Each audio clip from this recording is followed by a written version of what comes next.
and welcome to tonight's presentation on meeting the Imagination Engineer. I have Dan Fowler here with me. He is known as the Imagination Engineer. We will find out shortly why. I also thought you might be curious why I'm bringing this interesting looking dude on to Facebook Live with me. It is because I find him fascinating. I feel like you're going to learn a lot from him. I've been following him for about a year, mainly because he invited me to be part of his experience called Imagination IQ, which I believe will be one of the most fun and creative ways to develop our business and help ourselves grow. So I would like to welcome Dan Fowler. Hey, thank you so much. So when you said funny, you probably meant odd looking, right? Funny looking, not interesting looking, or whatever you said. I was thinking, no yes, sense of humor. I can look rather interesting from time to time. Yes, and sometimes you even have costumes to prove it. What's life without costumes, right? That's right. Who says we have to wait for Halloween? Halloween every day. That's my Christmas, right? Yeah. So, Dan, dear Christmas, we were just talking about growing up Jewish and learning Hebrew, and now we're talking about Christmas and Halloween. But here we go. So we could talk about Purim. But actually, Dan, I'm curious, how did you end up becoming known as the Imagination Engineer? Well, first the earth cooled, then the dinosaurs came. No, I'm just kidding. Way back in the day, when I was knee deep in my production company, which still exists, by the way, it's kind of been osmosis in my current company. Mm-hmm. But my production company, Red River Productions, very active practice, very, very lucrative, very successful. But my clients started calling me this. I had a handful of clients calling me, "Oh, you're my imagination engineer." And I thought, oh, well, thanks for that. I thought it was a nice compliment, but I didn't really think much of it till they kept saying it. Yeah. And I asked, why do you call me that? And they said, well, Dan, we can go lots of places to get great media production, great, good quality stuff. And that's not the issue. You do that, but you also do something else that these other places don't do, or we've never found. I go, okay, I'm all ears. Tell me what that is. So, well, you have this interesting ability to kind of jump inside of our heads and extract our ideas and articulate them to us before we can articulate them, and then help us create systems and products to engineer those powerfully and profitably in the world. I was like, oh, I thought all production companies did that.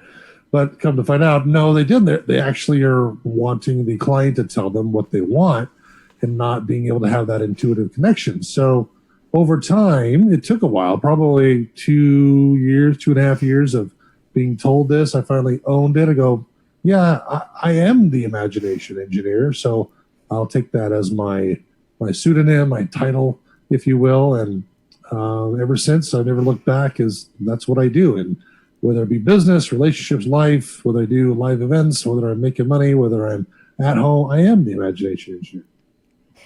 What do you think enabled you to have such an expanded and open mind? Well, first I was born. Did we get the face from the picture? Did I just get it? Yes, I have a very expressive face when I want to be.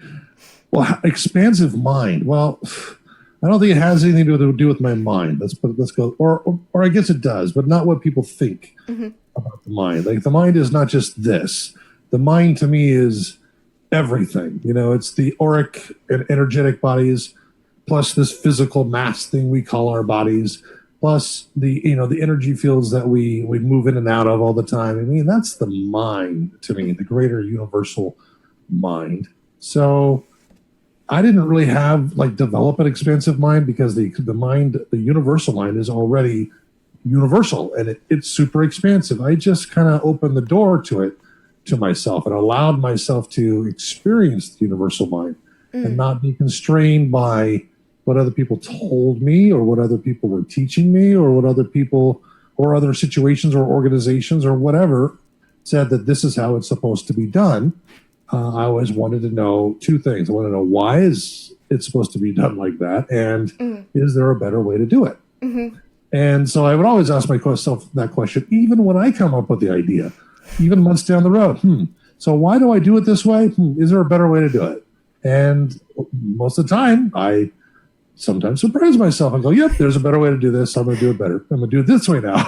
Yeah. I'm going to expand my interest level along those lines. So I guess I came in through the back door that way, but it's really just a sense of allowing that door to be open, because all of us have access to this universal mind. We just think we don't. And we think it takes hard work in order to get there. And really we don't. It's not hard work. It's hard work to resist going into the universal mind. So I've kind of removed those resistance factors. Yeah. Actually, that reminds me of when I went to hear Abraham Hicks speak, and she said, or he, however you might look at it, but said that what Esther Hicks did was, when she first meditated, she was able to tap into some really amazing universal truths in her first meditation. And it was just because she had no resistance. Totally. Removing the resistance. The resistance creates friction, and that in turn, slows down, just like with an engine, right? If you don't have your lubricants in your engine, it'll cause friction, and ultimately it'll break down. You'll get overwhelmed. The engine gets overwhelmed. So most people don't even stop there because they start hearing grinding noises because they're resisting and there's friction involved. And so they never really go and really maximize their performance of where that engine can go. Yeah. Do you think there's a root cause to that resistance? Like something that we can do to get beyond that, or just understand where that comes from? Yeah, there are. I'll say this: there's root causes. I think it depends upon the individual, the situation, maybe even imprinted fears that were there at an early age. A lot of different factors involved. So there's not this like broad stroke or cookie cutter type of answer to that. However, some key ones that come up a lot, maybe in different orders, are these items that we are taught that. Don't go down the alleyway because it's not safe. You're going to get mugged. There's this programming of don't do things a certain way or do things a certain way because that's how I was taught, and this is where success comes from. And then we start thinking that that's the only path to success, and if anything outside of that realm, we resist it. Even if it's an easier route, maybe I don't even have to go down that alley. Maybe I could take a helicopter and go fly across the bay or something like that and have a more enjoyable time. But no. Helicopters are dangerous. Yeah. I got to go down this alleyway because that's the way I was told and taught and programmed. So I think it's this notion that just because I've done it before and ... and it's worked, that must mean it's always the best option. And I think that's what gets stuck in our minds. It's a big one for people because as we grow and evolve, and as the environment around us grows and evolves and changes, the options available to us are even more, and probably a better choice than going down that alleyway. Yeah, I had you could say, hit a hard road with something like that. But I used to be living in a spiritual community, and at one point felt like that was my salvation. And when I looked at a few of the people who had been there since the beginning, they were huge role models to me. And typically you would say, if you want to get to where they are, you should do what they're doing. And I hit this huge conflict when it didn't feel like their path was for me. And yet I wanted to be like them. And it took a lot of courage to step out of the community, sort of seeing that dichotomy. But since I've done so, I have felt happier and felt much more myself and just comfortable in my own skin. Yeah, there's options galore when it comes to what is possible. And even if you're aspiring or you're inspired by a situation or other people's, let's call it success or call it, status or where they've achieved to get to, that's great. Be inspired by that. But it doesn't necessarily mean that your path is exactly as theirs. To mimic that, because your DNA is different, The way you were brought up was different. There's different imprints upon you, upon your soul, upon your energy fields, upon your physical body that are different than they have. So the parameters for the scientific experiment of you is different than their scientific experience called them. And so to be able to replicate the experiment in the lab, you have to have the same conditions. And it's impossible to create that. You can come close, and you can get success by following models and stuff like that, but it's never going to be exactly like what you see. That's good. Thank you. That's a great way to look at that. Now, speaking of science and following typical models, one of the things that it sounds like you do is you get really creative with how you put together events and programs, and you bring in experiential learning. And I believe you also know some research that shows how experiential learning is more beneficial to our ability to learn and retain information. Would you share a little bit about that? All right. Well, I'll tackle the first part first. The models and that type of thing. I love models, by the way. I love them. I love them as learning tools, but I don't love them as end-all be-alls. So there's great tools, great models, great examples of successful events. Let's use that as our main example. Out there, they're successful. However, they're not perfect for what I want to do, right? They have a lot of components, and maybe I thought, well, what if I can blend? That was the first thing, making hybrids. Well, the only way you can make a hybrid is if you break a model apart, like shatter the thing. So I love taking models that exist and breaking them into 1,000 pieces, and then only extracting the components and the elements of the pieces of that model that I want to play with. And then doing that to another model and another model and another model, and then taking all of the pieces that are ideal for me and what I want to accomplish and putting them together into my own customized model. Now, this is innovation. This is taking something that already exists, breaking it down to its bare bones, and then creating something brand new out of the spare parts, if you will. So that's where I started. And then I realized, well, I can create my own components too and add on to that model or create something brand spanking new. Yeah. So I call this piece, especially with experiential learning, it's gamification. Probably you've heard this in a corporate sense or a team building sense. I use it from an interactive live event sense as well as marketing. I teach people how to use gamification in their marketing funnels and pipelines, both before the sale and after the sale as well. And it becomes more of a choose your own adventure type of format where I'm engaged with somebody's content in a very multidimensional way. And I'm not just, here's my message, and I'm trying to convince you of something so you'll buy something from me. And then now you're in my email stream and hopefully you'll buy again. Boring. I've been bored with that for years. So I want to do something different. I want to be engaged from a gamified standpoint. And so I'm creating systems, and I teach my clients how to do this too, how to create cyclical funnels instead of linear ones and multidimensional funnels. Instead of this thing that goes start, launch it, and then we end it. And then we find another time to launch and end. It's such so 2D to me. So there's so much more that can be happening there. So experiential learning you asked about. There's a Dr. Edgar Dale. He's from a how people learn from an experiential sense. I love his work. One of the big things that Dr. Edgar Dale came up with was the cone of learning. That's CONE, cone of learning. And the cone, it shows like it's like a pyramid, kind of like a big pyramid, kind of like Maslow's a little bit, but it's got this pyramid of how people engage certain types of delivery systems of content, whether it's reading or hearing or seeing or simulating or having a presentation or doing a demo, doing drama, playing a game, all the way down this pyramid. The top of the pyramid is what we've all experienced hundreds and maybe even thousands of times at all these seminars and stuff. We read stuff, we hear stuff, and we see stuff on a screen. Okay, but if you combine all three of those top pieces, you're only getting about 30% retention rate of the information, the content that's in that, in that giving after 2 weeks. So after 2 weeks period of time, whoop, out of the frontal lobe it goes and has been recycled and no more retention, only about 50% retention. So that's not very high.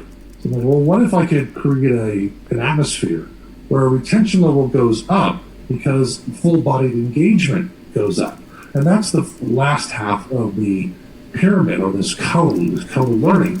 We're about doing drama or having people participate in dramatic exercises. So content that's being delivered is now being embodied at full pace. So it's full body movements, or you do yoga. I mean, that's another way where you're programming and retaining information while you are moving. So moving, and so it's about delivery systems and about the body moving, the using the different senses than just my eyes and my ears, right?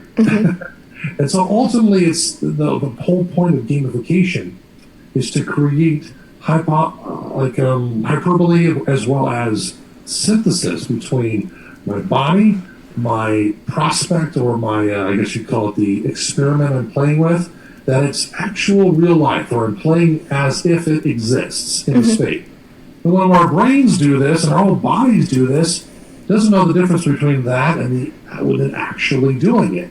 So when you simulate the real thing, you're actually creating new neural pathways in the brain. So when they do leave the event, they're already jump-started, ready to go, they're out the gate to create that again and again in quote-unquote real life. So I'm a big, big believer in experiential learning, not just to have fun and be tactile and woohoo. It's changing your chemistry, changing your brain chemistry and your body chemistry at the same time. Beautiful.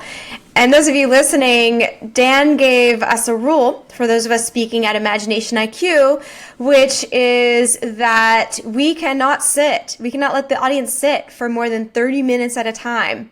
That's like the maximum amount of time until we do some sort of interactive movement piece within our talks. And Dan, would you share a little bit more about what's unique about Imagination IQ besides all this movement and experiential learning?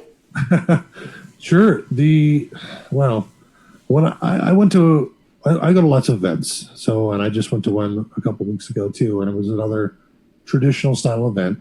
Nothing wrong with these, but what makes IIQ different is that it's kind of almost a 180 from what you experience. Like, you probably have never experienced anything like Imagination IQ before. I can almost guarantee it, unless you've been there at Imagination IQ before. And even people who have attended, they have new ahas every time they come, and I throw new things in all the time because I cannot just sit there and go, oh, rest on my laurels. However, the big thing is you get to feel like a retreat, a very intimate retreat, small group in a relatively larger group, 100, 150 people in the room. Mm-hmm. And so you get to see each other's faces. I don't get to see the backs of people's heads with hotel chairs and tables and a stage. It's way up there. It's not about highlighting the speakers. It's about, we're in this together. This is collaboration and community. There happens to be facilitators. That's our, like Avital's coming in to be a facilitator, and so am I.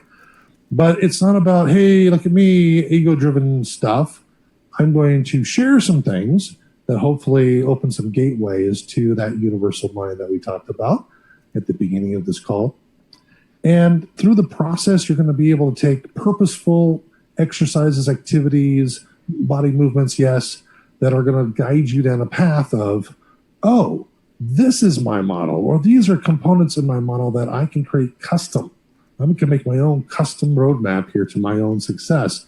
It's not just this cookie cutter, do this, if you follow my lead and do exactly what I tell you to do, you're going to have success. I think that's a whole bunch of silliness. So why don't I teach you the tools on how to build your own customized model, whether it be for your business, your relationships, or your life in general, and allow you to go and be creative to build your own. And then tell me about all the success you're having. The other thing too is that it's not an event where we're going to content fire hose you. I use this term because I like goofy movies. So back in the 80s, Weird Al Yankovic put out a movie called UHF. If you have never seen that movie, you probably don't want to see it. But there's a scene in there where there's a kid in this. It was like this kid variety show, and he won. He found the marble in the oatmeal, big old pot of oatmeal. And his prize was he got to drink from the fire hose. So they put him up on this little plastic horse. They rolled over this fire hose, and they turned it on full blast. And this little kid goes flying across the room. And it was, at the time, it was the funniest thing. I was just like laughing my head off. But when I watched that scene, if you look it up on YouTube, the fire hose scene in UHF, and you'll see what I'm talking about. That reminds me of how I feel like that kid when I go to these other events, these traditional events where they are fire hosing content at me as fast as they can go, and I feel like I'm blasted against the back wall, and I can only take in so much of that water at any given time. Cannot receive all of that fire hosed content at me. And so Imagination IQ is not about fire hosing more content. It's about enough content in a different context in which you can receive it, and that's the whole gamified experience. Fabulous. And you mentioned there are 3 main types of people who attend this program. And I actually put out a survey recently where people could figure out which one of those 3 types they are. So I was hoping you could briefly explain the 3 types and then maybe give like one piece of advice for each person on how to leverage their strengths and weaknesses in the best way. What can they do to overcome the weaknesses that come with their entrepreneurial style? No, I will not do that. No. No. All right, we're done. We're done. Well, I kind of categorize these people that come to Imagination, or I guess I say are perfect candidates for Imagination IQ in 3 ways. One is they're called the hesitant dreamer. So these are people who have big ideas, even big dreams, and they've told some people about it. Maybe people in authority like parents or boyfriends or spouses or whatever. And they were squashed on. They were like, that's so stupid. That's the worst thing I've ever heard, whatever. And they got poo-pooed upon. So they keep holding it closer and closer to them, and they're kind of now inside the closet a bit. It's kind of stuck there. They want to bring it out, but they're hesitant. They're fearful that it's not going to be received well, that it's going to be judged. And at Imagination IQ, we do not judge any ideas like that. There is no such thing in my book as a stupid idea or a bad idea. It's just an idea. And it just comes down to, how do we want to implement that? People told me Imagination IQ was a stupid idea. I had big guru names tell me to my face, Dan, that's going to fail. That's a stupid idea. Don't do that. You're gonna waste your time. And I had to listen to my own call. And luckily I had the strength of whatever you want to call it, gumption, to say, no, I'm going to do this. But I know a lot of people that's hurtful. It was hurtful to me too. And I had to work through it. But some people, they get fearful that that's going to continue to happen, that people are going to tell you that your stuff is stupid. I'm telling you it's not. I want to hear every little bit about it. And Imagination IQ is a place, a safe place, and a sacred place for you to express that. There's also another category called the full-bodied visionary.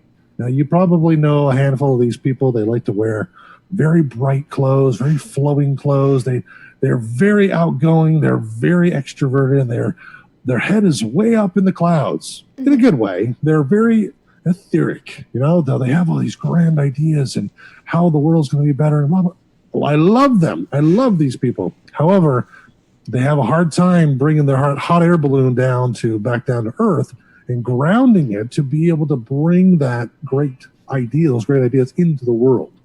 And so they have grounding issues. Well, that's a great place to be in Imagination IQ because there's a lot of grounding going on. How do we tether the ethereal and bring it into the material? So perfect for that. And then the last category is what I call the curious engineer. Now, these people want facts, they want data, they want formulas, they want, give me the stats, I want to see how it works, show me an example. Yes, let me get my pocket protector. I'm not making fun of them. That's just who they are. I love them. And they keep you in check. I have people like this on my team who are just, oh, what about this? What about that? What about the next thing?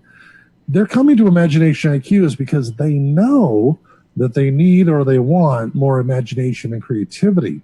in their very analytical, straightforward life and maybe straightforward business.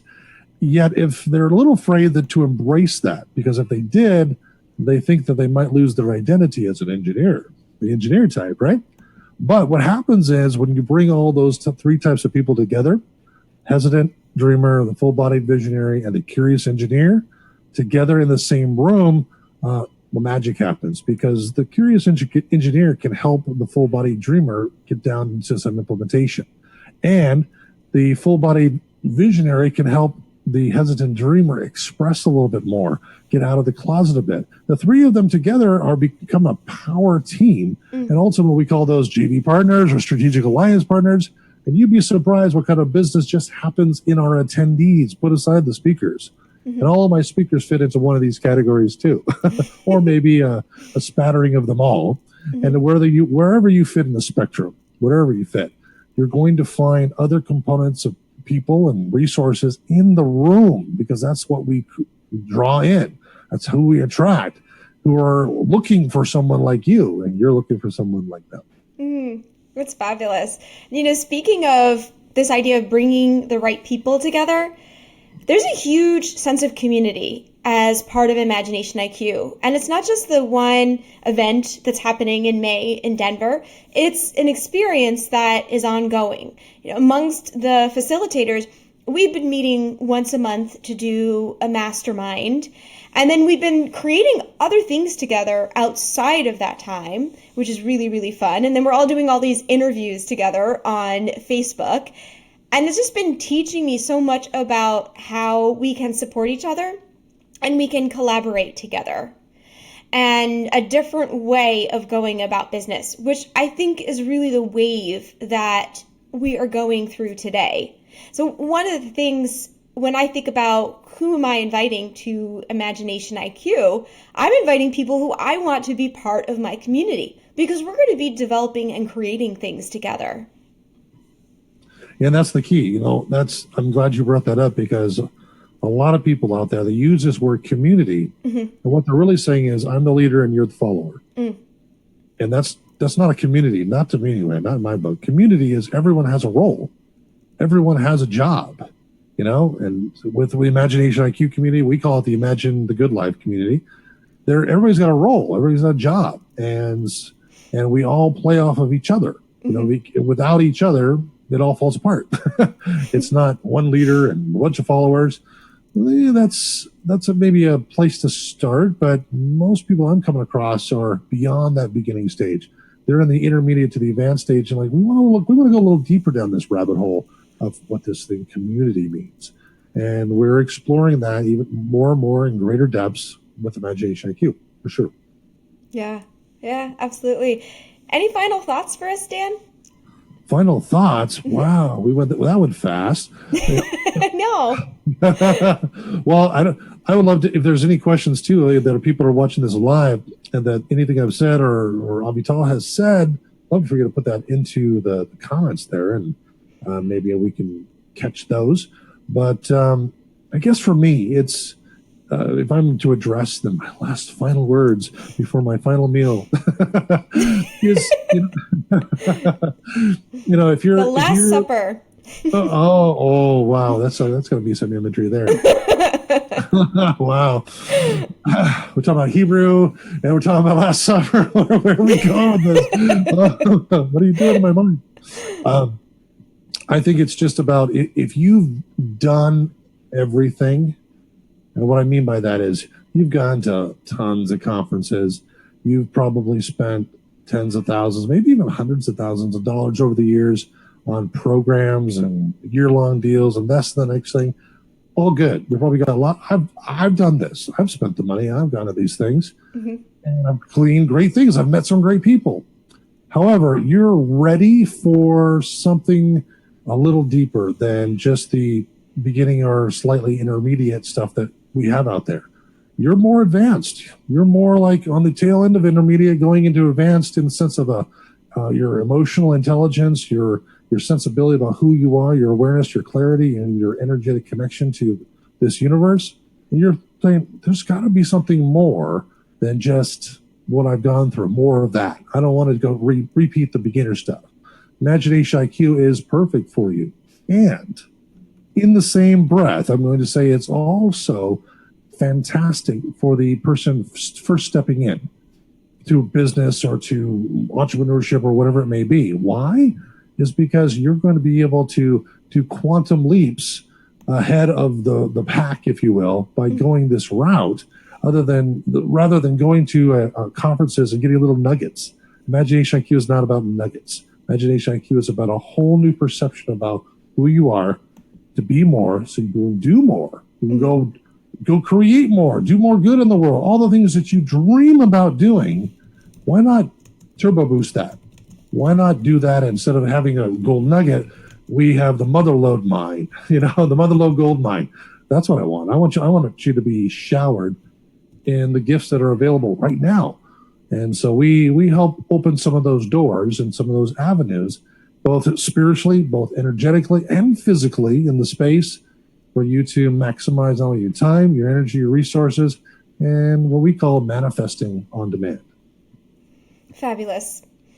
I just posted the link on the Facebook chat there so people can check out a little bit more about Imagination IQ and get their tickets in advance. As Dan mentioned, it stays a slightly smaller size group, and I want to make sure that you're there with us so you can grab those tickets. Thank you so much, Dan, for being here, for sharing, for giving us some enlightenment of even just the way that I ask the questions, opening my mind on the best question to ask. My pleasure. I always challenge everything, so don't take it personally. Nothing personal taken. Thank you.